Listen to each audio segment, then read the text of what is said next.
10 months back అనుకుంటా ఒక video పెట్టాను నేను, షాక్షుకా అని చెప్పేసి ఒక వీడియో. అదే షాక్షుకా రెసిపీని ఇంకాస్త ఎలివేట్ చేస్తూ ఇండియన్ స్పైసెస్ కొన్ని యాడ్ చేసి ఒక రెసిపీ చేశాను. అదే మసాలా పొటాటో షాక్షుకా. దీన్ని సింపుల్గా స్నాక్గా యూజ్ చేయొచ్చు, బ్రేక్ఫాస్ట్ అని యూజ్ చేయొచ్చు.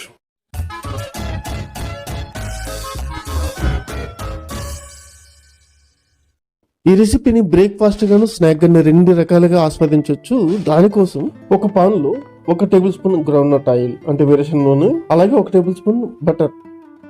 ఈ బటర్ కాంబినేషన్ చాలా బాగుంటుంది ఈ రెసిపీకి, అందుకని బటర్ ఇక్కడ యూజ్ చేస్తున్నాను. మీరు అవసరం లేదనుకుంటే బటర్ని స్కిప్ చేయొచ్చు. ఇండియన్ టేస్ట్ కోసం 1 టీ స్పూన్ జీలకర్ర, అలాగే 1/2 టీ స్పూన్ సోంపు. సోంపు అనేది వేడిని తగ్గిస్తుంది కాబట్టి ఇక్కడ యాడ్ చేస్తున్నాను. 1/2 టీ స్పూన్ షాజీరా, అలాగే 1/2 ఇంచు దాల్చిన చెక్క. ఇవన్నీ కూడా మంచి స్పైసీనెస్ ఇస్తే డిష్కి. సన్నగా తరిగిన అల్లం 1 ఇంచు, సన్నగా తరిగిన వెల్లు 5-6 రెబ్బలు వేసేసి వాటితో పాటు 2-3 పచ్చిమిర్చి బాగా సన్న తరిగి వేసేస్తే ఇండియన్ స్పైసెస్కి అర్థం ఏంటో తెలుస్తుంది. 2-3 నిమిషాల పాటు మసాలా దినుసులు లో ఫ్లేమ్లో ఫ్రై చేసిన తర్వాత 1 స్మాల్ ఆనియన్ బాగా సన్నగా తరిగి వేసేయండి.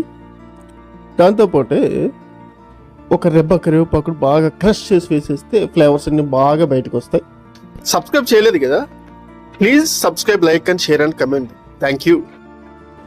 మసాలాలు వేగిన తర్వాత సన్నగా తరిగిన 2 పెద్ద సైజు బంగాళదుంపల ముక్కలు వేసుకుందాం. రుచికి సరిపోయేంత సాల్ట్ కూడా వేసుకుని 2-3 నిమిషాల పాటు లో ఫ్లేమ్లో బాగా ఫ్రై చేసుకుంటే ఒక 60-70% కుక్ అవుతాయి.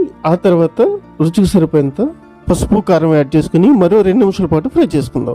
ఈ డిష్కి మంచి ఫ్లేవర్ని అందించడం కోసం కొంచెం కొత్తిమీర బాగా తరిగి వేసేయండి.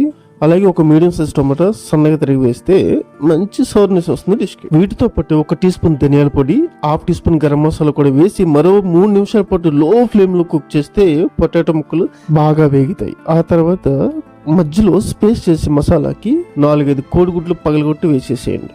కోడిగుడ్లు వేసిన తర్వాత ఈ డిష్ని మూత పెట్టి లో ఫ్లేమ్లో కనీసం 5-6 నిమిషాల పాటు కుక్ చేస్తే ఎగ్స్ అనేవి లోపల వరకు కుక్ అవుతాయి అన్నమాట. 5-6 నిమిషాల్లో ఎగ్స్ 70-80% ఫ్రై అయ్యి ఉంటాయి.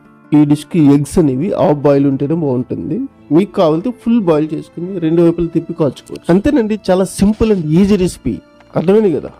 Please try it. Don't forget to like, share, subscribe, share with your family and friends. Thank you very much. Namaste.